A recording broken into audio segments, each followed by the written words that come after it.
Parliament has had to reconvene to discuss the coronavirus pandemic. You know that the President announced some stimulus package. We're expecting the Finance Minister to lay it before Parliament. As you can see in your shots, it's already in session. Let's go there now live for the latest. And over 200 are also in critical state. I think that it will be very critical and important for the Health Minister to really update us as to what measures are being taken in that direction. Mr. Speaker, the statement read by the business statement read by the majority leader indicates that in the first paragraph that the honourable it says that the meeting of Parliament held on Saturday, 4th April 2020, the Right Honourable Speaker suspended the first meeting indefinitely. Mr. Speaker, my understanding of the suspension will mean that the maize will be in a certain position, and I expected, Mr. Speaker, I expected that walking into this chamber, the maize would have even been here because we were on suspension. Whether it was indefinite or not, the maize should have been in a certain position even before we gathered in this chamber, but that was not the case. And I think that obviously is a novelty to me since my days in this house and even before coming to Parliament. Mr. Speaker, my understanding of a suspension is for the maize to be in a certain position. Mr. Speaker, again, when you look at the second paragraph, the majority leader makes reference to Order 6 of the Standing Orders and says that the Right Honourable Speaker subsequently directed that Parliament resumes sitting of the first meeting of the 4th session today. Mr. Speaker, that in itself is also another novelty because we are being told we are not in normal times, and therefore we are doing things that are outside the standing orders, and we are being told that yes, the Speaker has the power to do that. But then again, in doing all these things, let's bear in mind that posterity will judge us whether we are doing things rightly or wrongly. There are procedures to follow. The majority leader makes us understand that those procedures can be set aside as at when the House chooses. Mr. Speaker, I think that we need to reflect carefully on some of these things, because we will all not remain in this house forever. For some people, it is only 9 months they may have to continue in their position, be you a majority leader or not. And so let us not act as though we are demigods. And let's not create the impression. Let's not create the impression that we know it all. Mr. Speaker. Order. As we say in our local languages, we are all mindful of the fact that nobody remains salt on this earth. Thank you. I've had enough time. Honourable Majority Leader, you will reply.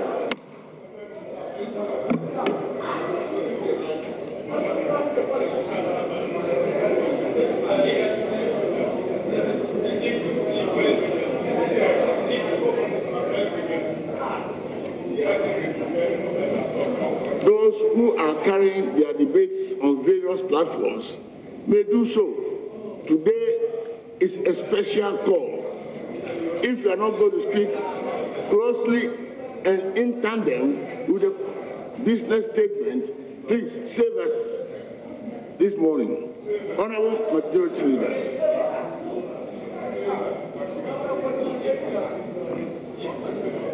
Honourable Minority Chief Whip. Thank you, Mr. Speaker.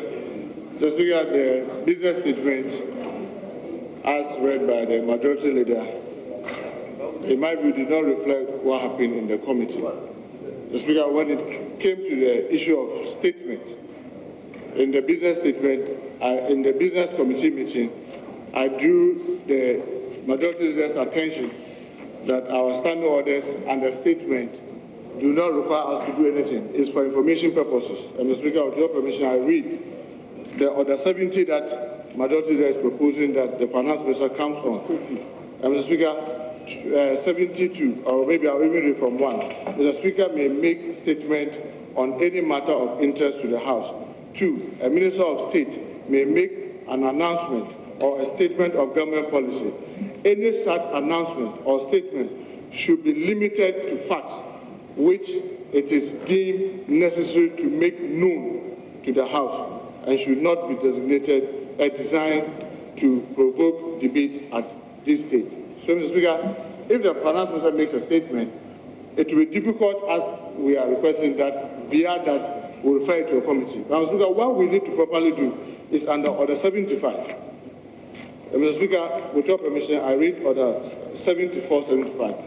We lay the paper, so a paper may be laid by to the House only by Mr. Speaker, the chairman of a committee, a member, or a minister.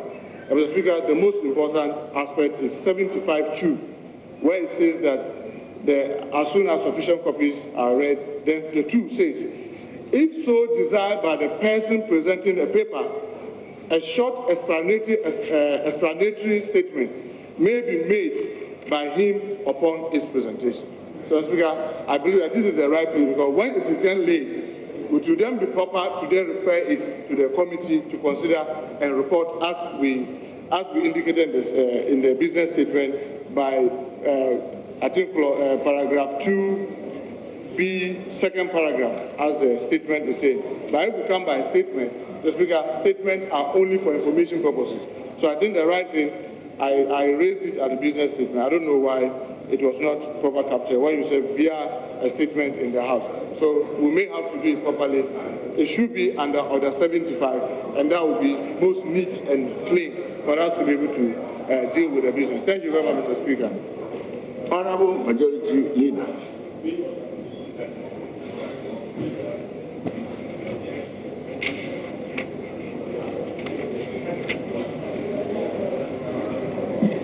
Mr. Speaker, the Honorable Okuyeto Ablakwa drew attention to an outstanding matter relating to the Minister of Health. Speaker, I agree with him that we have that outstanding business. I tried to locate him, unfortunately. In fact, yesterday, I tried several times and I couldn't reach him. But I believe that it's a very germane matter that you've brought. Speaker, we would have thought that even before we had the suspension, he would have come before us to do the presentation. Unfortunately, we didn't get him. And as I said yesterday, we all do know the exigencies of the time. I don't know exactly where he was. I tried several times without success to reach him. Speaker, the other one relating to the presidential staffers. Speaker, I don't know whether anybody is in breach, but I do know that it's required to be submitted to the House. And the last time that I checked, I was apprised of the fact that it's being transmitted. I think that was mid-March. So I don't really know exactly where it is. But now that you've drawn attention, I'll follow through to see if it is hanging somewhere. But mid-March, I remember I raised this matter. So we'll follow through to see. The Speaker, the one matter raised by my colleague, where a meeting is suspended. Show me where a meeting is suspended. I will yield to you. Honorable. Mr. Speaker, so people can make their own statements. People can make their own statements that have no bearing in the study of this. Honorable, in fact, you are entitled to say that you yield to a certain situation. And the honorable member is on his feet. Thank you for offering to yield. You will now yield. We will hear you, honorable. Thank you, Mr. Speaker. Mr. Speaker, I wish to humbly refer you to Order 46-2. And with your permission, I'll read. The mace shall stand upright before the table during all sittings of the House, except during committees of the whole House or consideration stage of bills, when it shall be tilted. The mace, when it shall stand tilted, the mace shall not be removed from the table when the sitting of the House is suspended. Order. Honorable Majority. Mr. Speaker, exactly what I was saying. People are entitled to their opinion. People are entitled to their opinion, but you are not entitled to your own set of facts. The Speaker, the suspension of the House that is alluded to in Order 46 relates to a sitting, a day's sitting, not a meeting. Not a meeting. That is what people don't understand. And so people would apply themselves to the standing orders. The Speaker, indeed and in truth, whereas our orders provide for summoning of meetings, unfortunately, the orders don't provide for the dissolution, the adjournment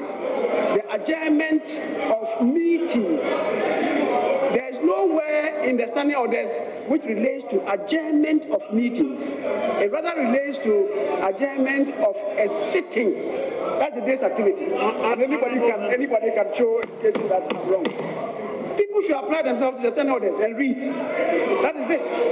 Mr. Speaker, so it's not about owing, it's about reading to understand. It's about reading to understand.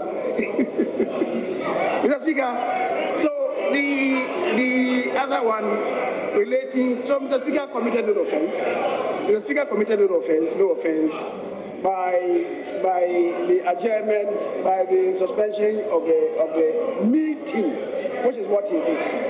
Mr. Speaker,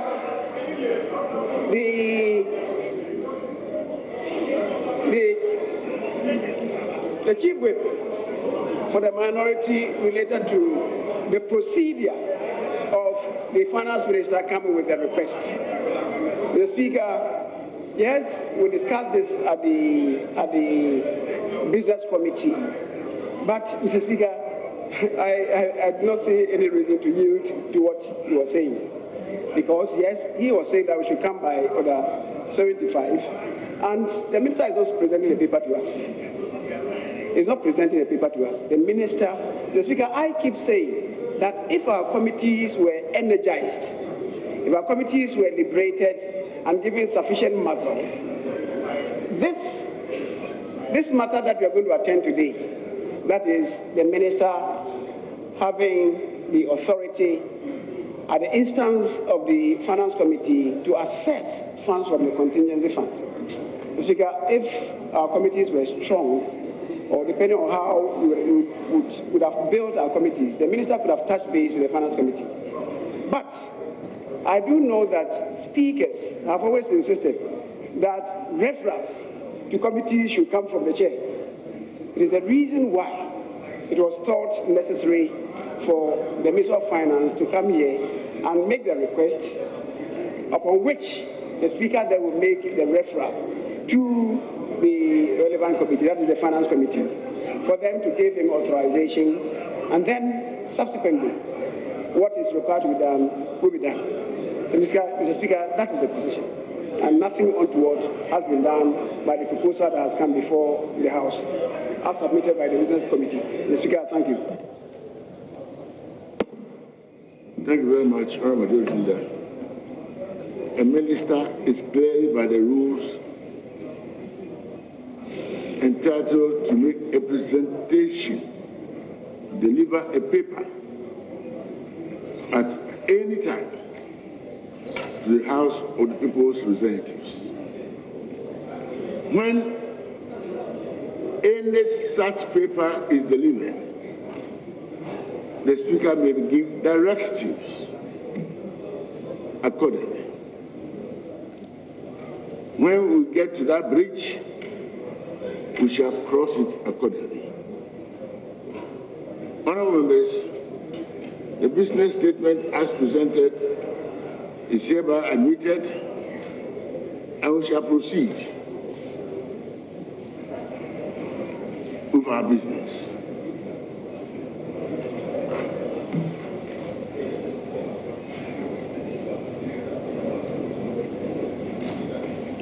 item listed for.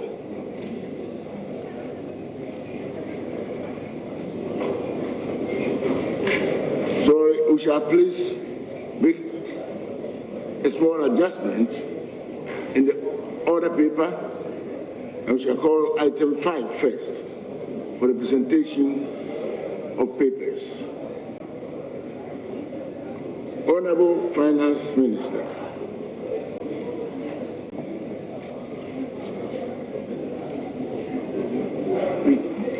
Budget Performance Report in respect of the Ministry of Finance for the period January to December 2019. The Budget Performance Report in respect of the Ministry of Finance for the period January to December 2019.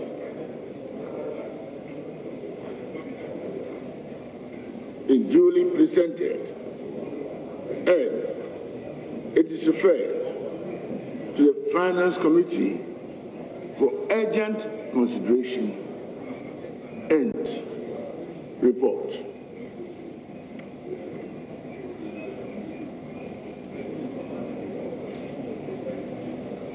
The Honorable Minister of Finance will make a statement.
Mr. Speaker,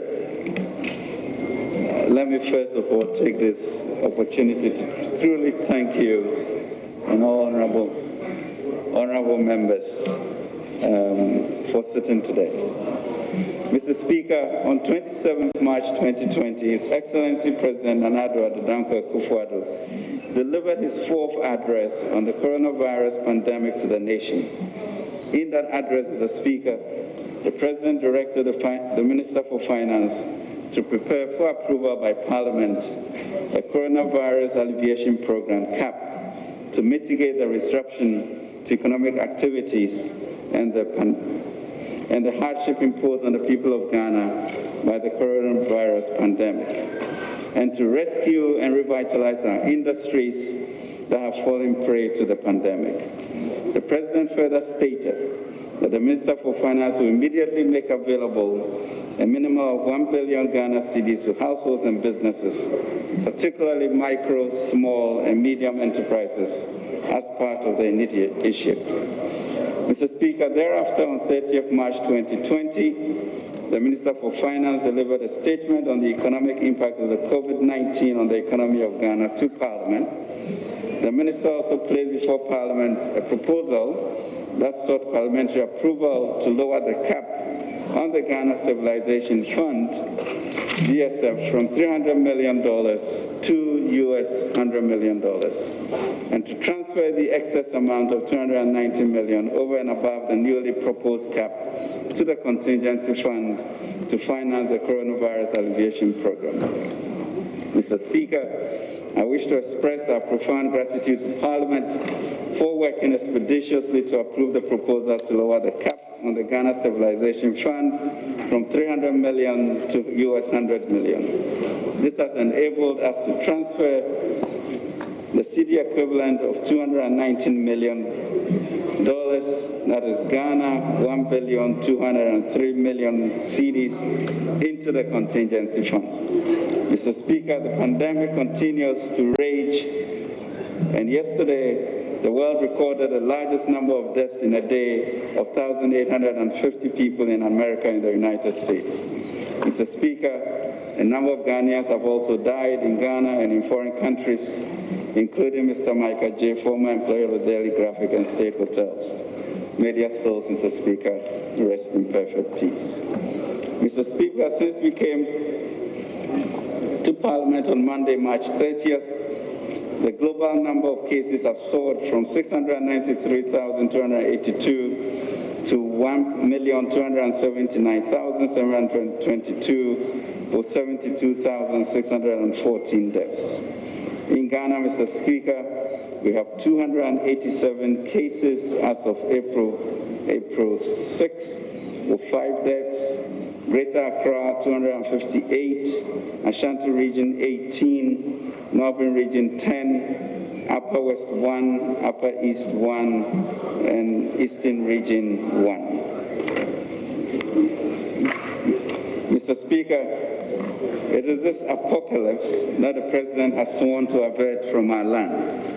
His Excellency deeply believes, like our noble statesman Dr. J.B. Dankwa said, that we, the citizens of Ghana, are all Adishia royals. He will therefore use our resources to protect and ensure the sanctity of every life of every citizen. Mr. Speaker, in his fifth address to the nation on 5th April 2020, which focused on Ghana's response to the COVID-19 pandemic, His Excellency the President outlined a number of reliefs for Ghanaians as part of the measures that government has planned to mitigate the impact of the COVID-19 pandemic. Mr. Speaker, the coronavirus alleviation program will primarily support provision of food and water for households and sanitation. 2, relief for health sector workers who are modern-day protectors and soldiers against this unseen enemy. And 3, soft loans for micro, small, and medium-sized enterprises to alleviate the disruption of our business people, informal, who represent 90% of our employees. Mr. Speaker, the President's address calmed the nation, removed any premonition of sinking into a Dante's Inferno, and reassured us that we indeed have a wartime leader, Moses, to lead us to our promised land. A leader one can trust, a leader whom we can pray and work with, a leader who turned this misadventure into a new and vibrant industrial landscape. But all of us, Mr. Speaker, as citizens, must pull in one direction. We must hold up his hands to inspire us to defeat this virus. The Lord will make a way in this desert as he unfolds a new thing for the nation, as promised in Isaiah 43. Mr. Speaker, at the end of this trauma and pandemic, we should have reinforced our identity as a nation that cares, a nation that visits the fatherless, widows, and portraits the poor and vulnerable. That is our most sacred duty and responsibility, beyond the cold calculus of the economics. Mr. Speaker, consistent with Article 177 clause 1 of the 1992 Constitution, I am by this presentation submitting a request to the Finance Committee to grant us the authorization to assess the requisite amounts from the contingency fund to confront the challenge that has engulfed the nation in this matter of the COVID-19 affliction. Mr. Speaker, following this, the Ministry will take steps going forward to do the needful.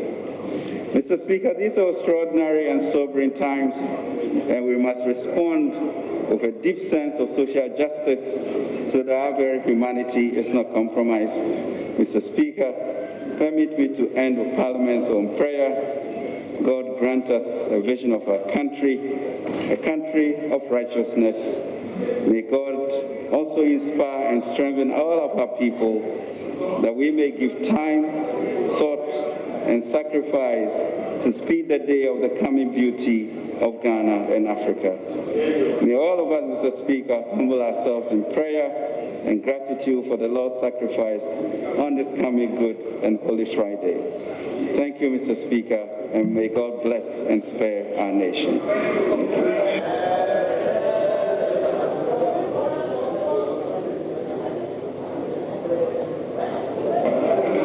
Thank you very much, Honorable Minister. The paper is duly referred to the Finance Committee. Order. Honorable members, the paper is formally referred to the Finance Committee for consideration and report.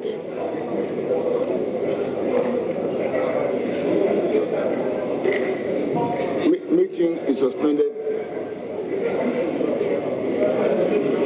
for now until you hear the bell when the Finance Committee has finished its work.